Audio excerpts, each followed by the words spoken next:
Hello, everybody. It's September 27th, Friday, and my girlfriend and her husband got here about 5:20 last night, and we immediately went for dinner to the restaurant in Blind Bay. So they had to drive that road twice. It's a long road.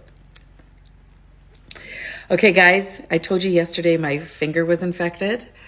It is still huge. Let me show you the difference in the two fingers. Egads, can you see that? The difference in my fingers? Oh my God, it is so painful. But last night the red was down to about here and it was rock hard and so painful. So I removed the band. Well, my girlfriend last night suggested, she was an x-ray tech and she worked in the OR for quite a while. Anyway, she said, make yourself a poultice.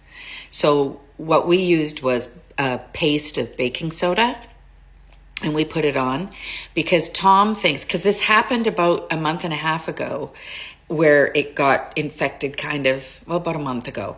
And I was able to get it under control with the Fusidin in a couple of nights. It didn't get like this. And then now it's come back. So Tom thinks while we were picking the blackberries, I got poked, because blackberries have brambles. And I got poked several times in my right hand. And he thinks I got a poke, and maybe the thorn was in there. So she put the poultice on last night, and we had a little bit to drink and a couple of hoots, so we were giggling and snorting and being weirdos.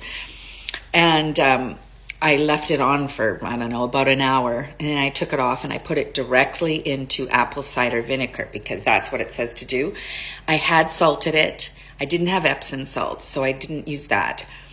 But I put it directly into pure instead of diluted apple cider vinegar. This morning, I did it again, the poultice and everything before we went for our walk. Oh, the lake is just stunning right now. We should be out on the water in the boat. It's just beautiful. It's like glass. I should show you. Look at that. Look at it. We just saw the dragon boats go by from Blind Bay, so they came a long way. Oh my God, my hair. Anyways, so the finger. So I've been trying to deal with it as best I can on my own without having to go drive all the way to Salmon Arm and go to the hospital. So I did it again this morning, and after I did the poultice, I could see something along my cuticle, which might have been a thorn. I don't know.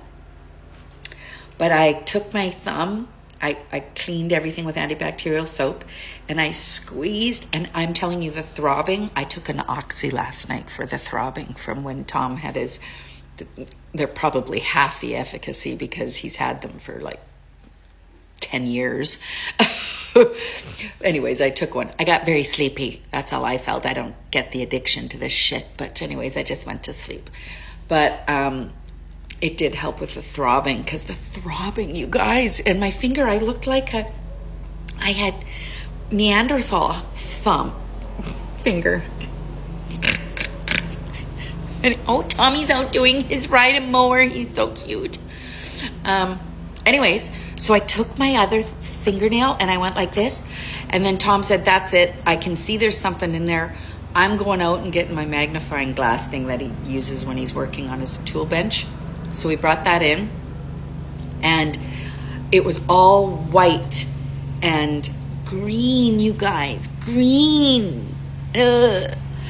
And I just squeezed. It was so gross. And if any of you are pimple popper people, you would have loved it, because it was thick, goopy, gross stuff. Tom wanted to take a picture in case it gets really bad again and we have to go to the hospital, of the color, because it was a yellow-green, gooby, thick pus that came out. And I just kept doing it. And even though I was almost going to pass out, it was so painful. I know it seems, I gave birth 4 times without an epidural or drugs. And one of my babies was 9 pounds, 6 ounces. I'm 5'1" and not so big. So if I can handle that and I couldn't handle this, sorry, I'm flipping y'all off. Anyways, and I was just about ready to pass out, not only because the pus was so gross, but I just kept squeezing and squeezing until it went white. And it never did go clear. It's still very infected. But I treated it again after I did the pus removal. And then, of course, Tom, I can never outdo him in the I'm sicker than you're sick department. He goes, see, I'm pretty sure that's a thorn from brambles when we were blackberry picking still in my arm. He's a picker. When he has a scab, he picks. So I said, no, you've just kept picking at something until it freaking got gross. And so, no, I had to look and dig around there with tweezers. Guess what? He was right. He did have a thorn in there. So we both, his didn't get infected, obviously, but he picked it until he had a nice scab on there. And I did find the little tiny little thorn. So maybe that's what's in there and it's trying to work its way out. I don't know. I never did see anything come out like a thorn, just pus. So until that comes out, I think I'm going to have to deal with this. So we'll see. Any of you out there that are doctors or nurses, should I go to the hospital? I mean, Fusidin is it's a prescription antibiotic. I was given it for when I have my cancer surgeries. So that's what I've been using it on. But anyways, let me know what you think. Oh, and I wanted to show you the customer that ordered 3 loaves. She gave me a $5 tip. That was really nice of her. But look, she wanted a cheddar garlic loaf. You should have smelt this loaf. And I've never made a cheddar garlic loaf. So look at this, you guys. And there's one more loaf going to be baked right away. Look at this cheddar garlic loaf. It's massive. So this is a $15 loaf. See all the blisters? She's going to love it. And then here's her, this is a $10 loaf. This is her plain sourdough. And her neighbor also ordered one. And it's going in the oven right away. So maybe as soon as I get these done, we'll go out on the boat.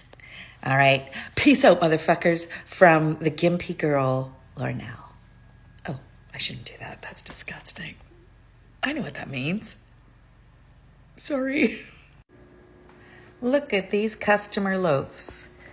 Cheddar garlic, plain sourdough, plain sourdough.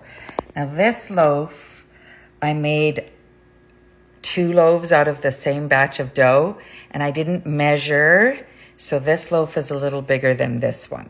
So I think what I'll do is I'll give this one to the customer that ordered's neighbor, because the customer that ordered, she paid $5 extra, so she should get the 2 bigger loaves and the neighbor get the smaller loaf. I mean, it's still a $10 loaf, but anyways, there they are, customer order, ready to go.